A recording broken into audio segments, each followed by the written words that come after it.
everyone. Welcome to Thanks for Sharing. I am your host, Jackie Pack, and I'm happy to have you here today. I want to start this episode with a question. Have you ever said to yourself or maybe a friend, I'm ready to do the work, and then found yourself pulling back the moment things got real? Or maybe you've been in therapy and things start getting deeper and suddenly you cancel, you start rescheduling, or stop going altogether. Today, I want to talk about something that I see all the time in my work. People say they're ready for trauma work, and yet they may not actually have the capacity for it. That doesn't mean they're lying. It doesn't mean they're not committed, because readiness and capacity are not the same thing. One of the biggest mistakes that I see, both from clients and therapists, is jumping into trauma reprocessing too quickly. At our clinic, we get a lot of clients who come in and say, I'm ready to do trauma work.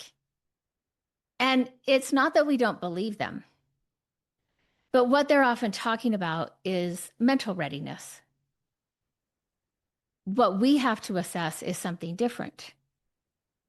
We're assessing, does their nervous system have the capacity to tolerate this type of work?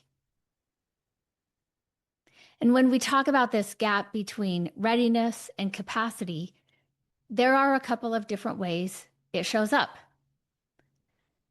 Some people will start to get close to the work and they leave.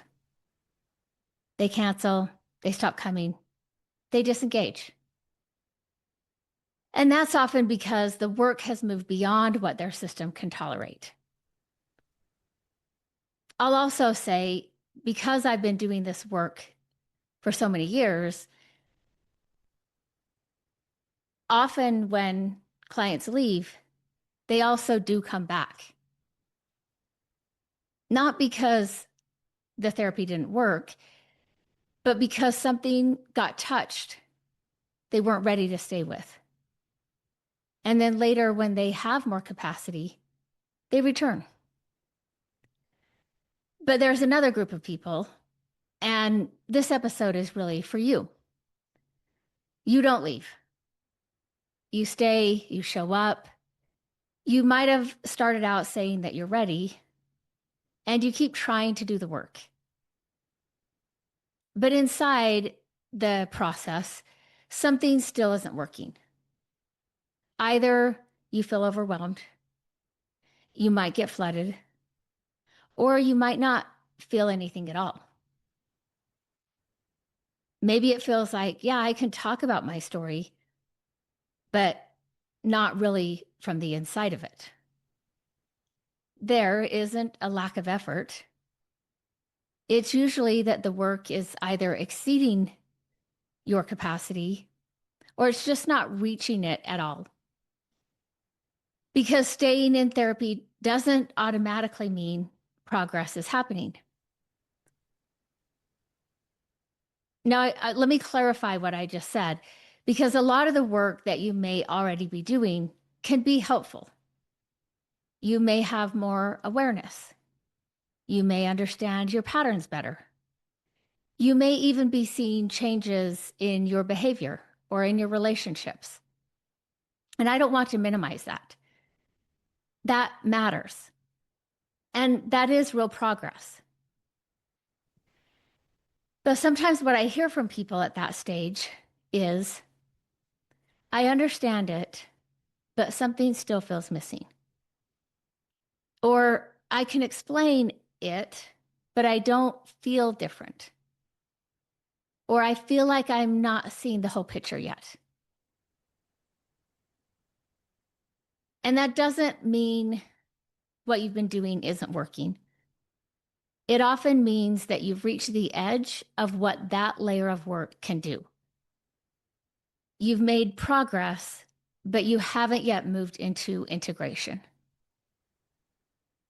Understanding something and having your nervous system change are not the same thing. And that's where this idea of capacity becomes really important. If you've made progress, but still feel like something is missing, you're probably not doing anything wrong. You're just bumping up into the edge of what that level of work can do.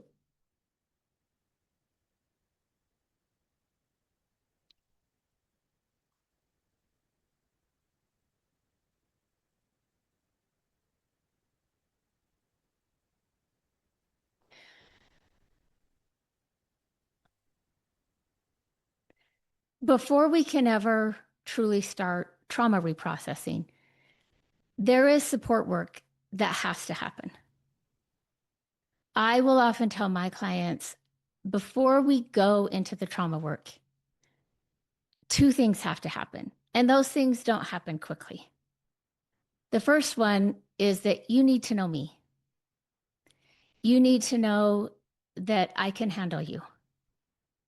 And more than that, you need to trust that in this relationship, in this therapeutic relationship, I'm not going to abandon you. I'm not going to blame you, and I'm not going to judge you. Because for a lot of people with trauma, those aren't small concerns. Those have been their lived experiences. So stepping into trauma work isn't just about revisiting their past.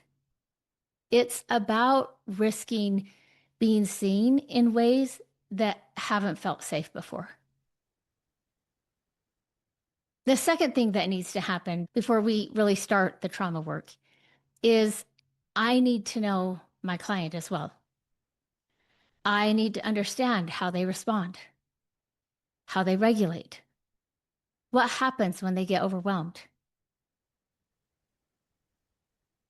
So that when we go into their trauma, I know how to move them through it. Because the goal of trauma work is not just to access the trauma. Often their trauma is pretty easily accessed. It's just not in helpful ways. So the goal of trauma work is to be able to get into it, stay with it, and come out the other side having tolerated it. And that word tolerated, it's doing some heavy lifting. During reprocessing, emotions come up. Sometimes a lot of emotions, which is to be expected. It may even push up against the edges of the client's window of tolerance, which is okay if they can tolerate it. If their system can't tolerate the experience, then we're not actually going to be reprocessing. They'll just get overwhelmed. Without that tolerance, the brain doesn't stay open long enough for integration to happen. So the neural wiring doesn't actually change. Let me say a little bit more about what is happening in the brain during trauma work that I think is important for clients to understand. When we're doing reprocessing well, the brain actually becomes more open and flexible for a period of time. The memory network's open. It's almost like the neural wiring loosens enough to let something new come in. And that something new might be a different understanding or a new realization. Maybe it's a sense of acceptance because we're looking at this experience from a different angle. Or it's a new belief about themselves. And then the brain reorganizes again. The memory networks close. But now with that new information included. And that's how healing happens, which is why the preparation matters so much. I also tell clients before we start that work, we have to build the scaffolding. Because if we don't, there's nothing for the work to stick to. It's like trying to hang something heavy on a wall with no support behind it. You can try, you can go ahead and hang it, but it won't hold. So, what is that scaffolding? I would say first, clients need to understand what trauma actually is, not just what happened to them, but also what happened in their nervous system. So, we talk about big T trauma.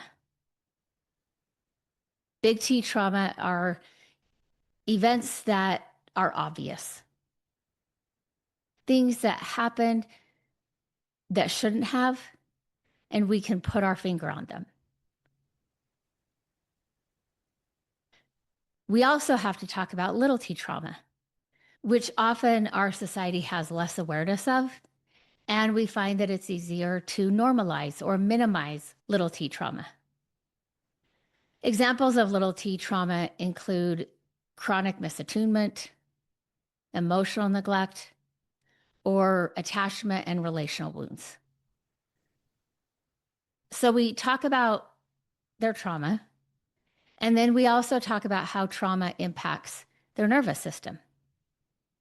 Yes, the fight, flight, freeze, and fawning or appeasing.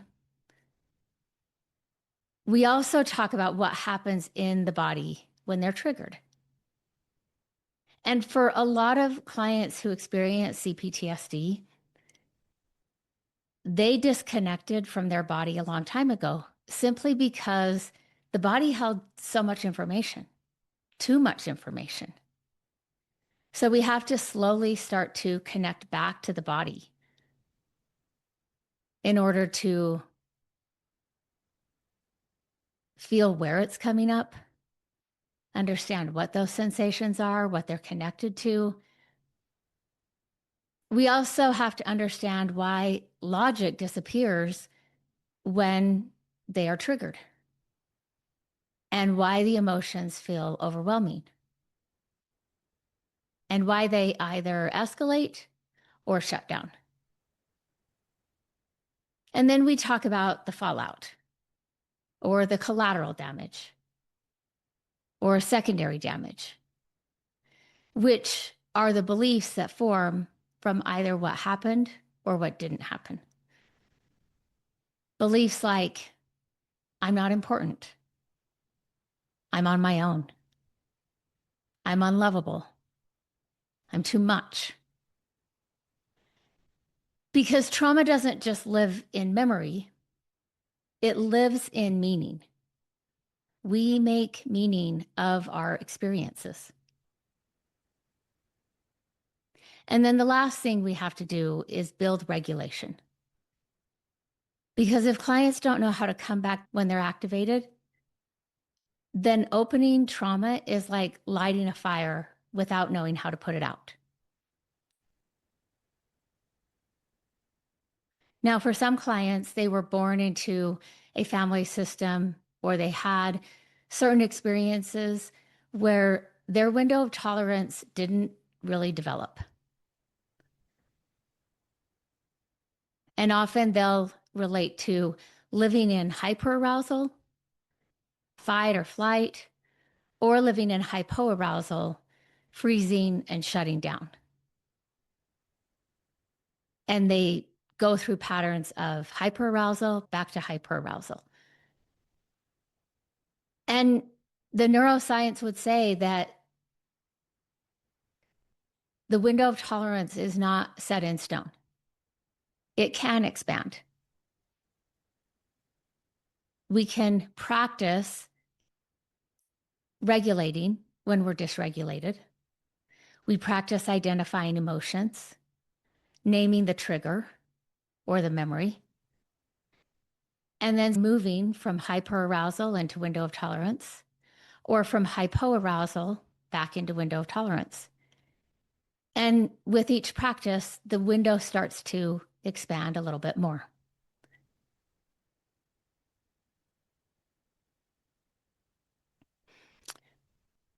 In 2018, there was a news story that I followed fairly closely about the rescue of a Thai soccer team that got trapped in a cave. A year or so after that event resolved, I was reading a book about it. And as I was reading it, I kept thinking, oh, this is like trauma work. Not necessarily the rescue itself, but the preparation for the rescue.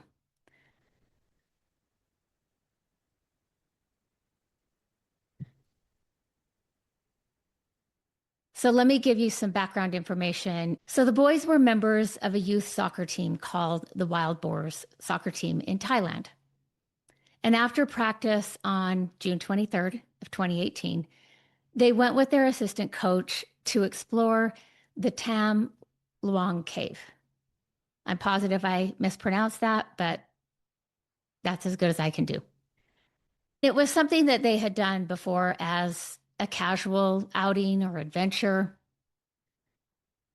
It was early in the monsoon season, and heavy rains came sooner and stronger than expected. The cave system flooded quickly, blocking their way out.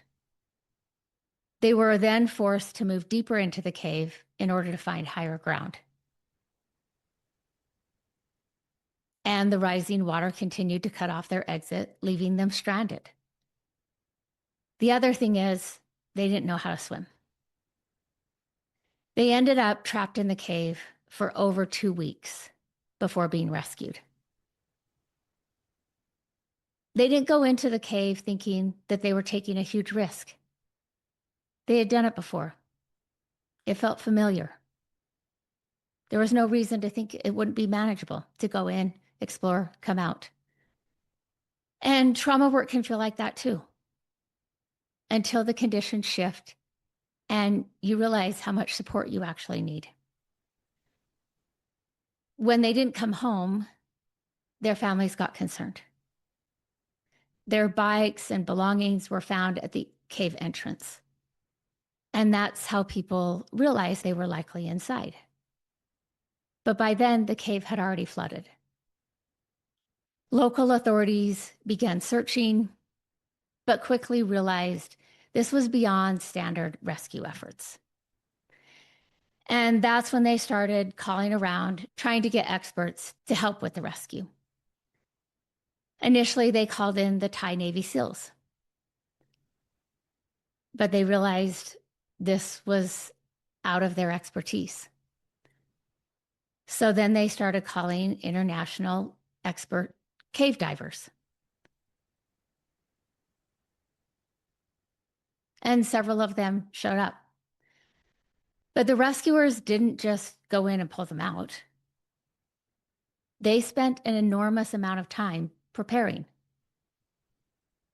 Once they realized this wasn't in the expertise of the Thai Navy SEALs, they contacted expert cave divers. Not just highly trained people, but people with the right expertise. They even brought in individuals who knew that specific cave and could map it. Because without a map and without the right expertise, you can't safely guide someone through something that complex. And there was a part of the story that actually surprised me, but also has stayed with me. The rescuers made the decision to sedate the boys before bringing them out. And they made this decision for a couple of reasons.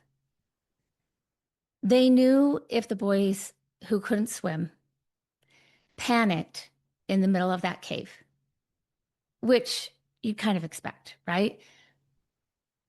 It wouldn't just put the boys' lives at risk, it would put the rescuers' lives at risk as well.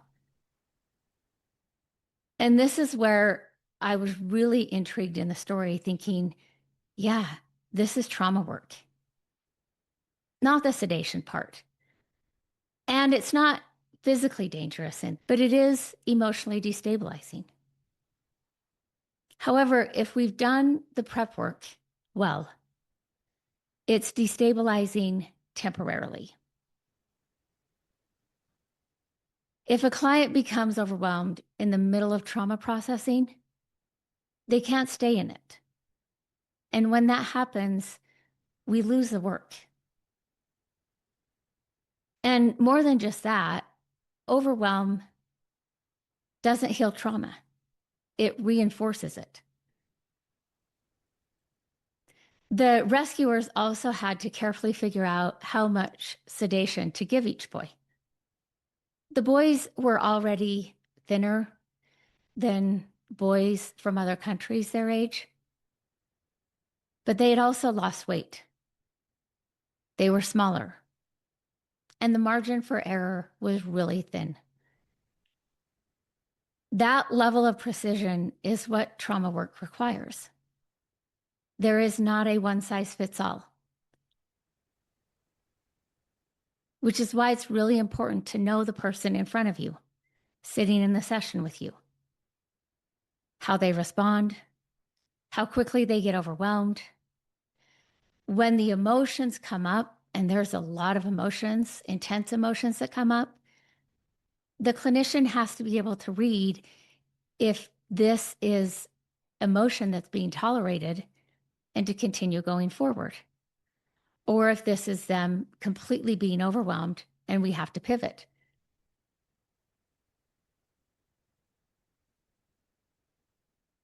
And then we also have to know how to help regulate them.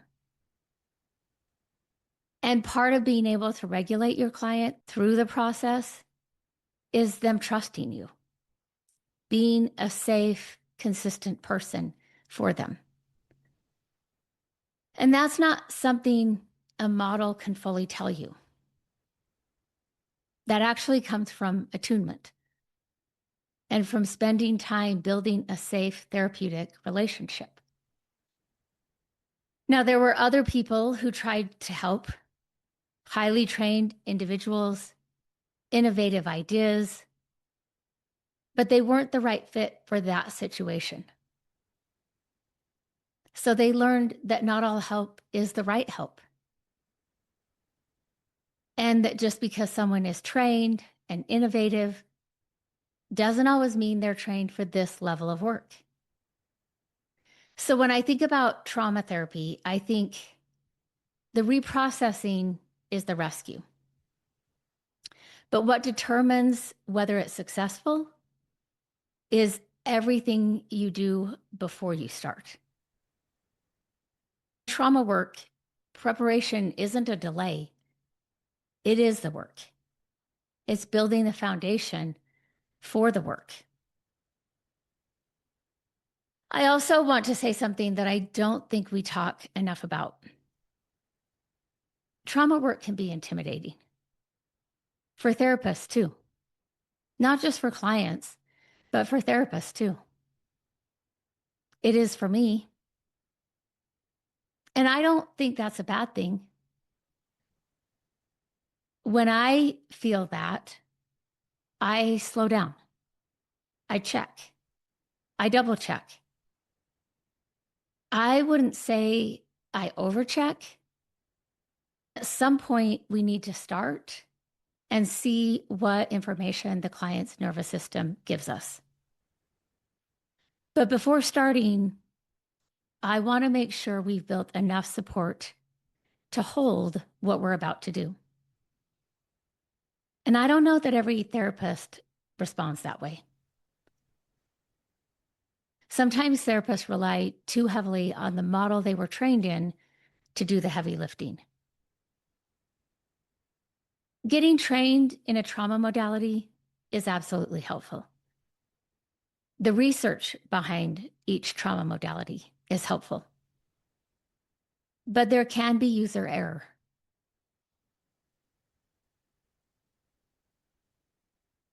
Now, I think there's another side to look at that. I think if therapists gave too much to the intimidating nature of starting trauma work, they wouldn't start. So they have to have enough confidence to jump and start without bypassing the prep work. I've taken several different trauma modality trainings, and I think that trauma trainings often teach the model, but they're not always teaching trauma. And I get it. That would add time and expense to the training. In the training, they're not teaching what trauma is or how to build the scaffolding, how to assess readiness, and how to pace the work. I think they often rely on graduate programs to have already taught that. But in my experience, both from my own training and supervising clinicians, that foundation isn't always there. And the model itself sometimes gives them overconfidence. So what happens is the model becomes a script instead of a tool. But the truth is, the model can't regulate the client. The therapeutic relationship does that. The modality doesn't notice when someone is leaving their window of tolerance. That's where attunement comes in. And the model doesn't tell you when to slow things down. That's the therapist being present in session with the client who does that. I also want to talk about this in the context of the work I do a lot of, which is working with sex addiction and betrayal trauma, or even substance addiction. Because this dynamic shows up really clearly there. With addicts, what I often see is if you go into trauma work too early, there's not enough activation. And when you think about it, it makes sense. Addicts are defended. They're guarded. That's how they move through life. They can talk about their story, but there's no real emotional engagement with it. They stopped that a long time ago. So it can look like they're doing the work, but nothing's actually moving. And this is where the early work in addiction treatment really matters. A lot of what we're doing in early addiction work, especially with Dr. Patrick Carnes' model, is more cognitive, more CBT based or cognitive behavioral therapy based. We're helping them build awareness, understand their patterns, identify triggers, see their cycle and the system that helped create that, and change their behaviors.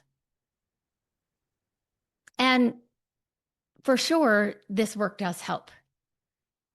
People absolutely make progress there. And people absolutely make progress doing that work. But again, I often hear from clients at that stage that something still feels missing. Or I can understand it, but I don't feel different, even if they're sober. And that's because awareness alone isn't integration.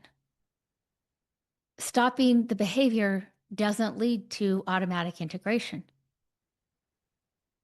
It does prepare us for the deeper work, but it doesn't complete it. So that early work sets us up really nicely to pivot into trauma work and deeper education, but only when their system is ready for it. Because if there's no activation, there can't be integration. And then on the partner side, it's often the opposite. There's usually a lot of activation. They don't feel safe, so there's hypervigilance, anxiety. They can easily become overwhelmed because their system is operating at a higher than normal level. And again, even in that state, people can make progress. They can gain insight. They can understand what happened. They're getting some education around what addiction is, and they can start to put language to their experience. But they'll often say something similar. I know what happened, but I can still easily feel overwhelmed. Or I understand it, but my body doesn't settle. Or it still feels like too much. And that's because if the system can't tolerate it, it's not integration, it's overwhelm. And overwhelm doesn't change the neural wiring. So, with partners, the work has to start with stabilization, learning how to regulate, how to name the emotions, learning how to ground themselves, how they can move towards safety themselves. We have to do the work of resourcing and boundary work. They also have to have some idea of what to expect and education that helps them understand addiction. With partners, we have to bring the activation down so their system can actually stay open long enough to integrate. So you often have two different experiences. One where there's progress, but something is missing, and one where there's progress, but it still feels overwhelming. But the underlying issue is the same. The system isn't in a place where integration can fully happen yet. Because whether there's too little activation or too much, without the right level of tolerance, the work stays partial.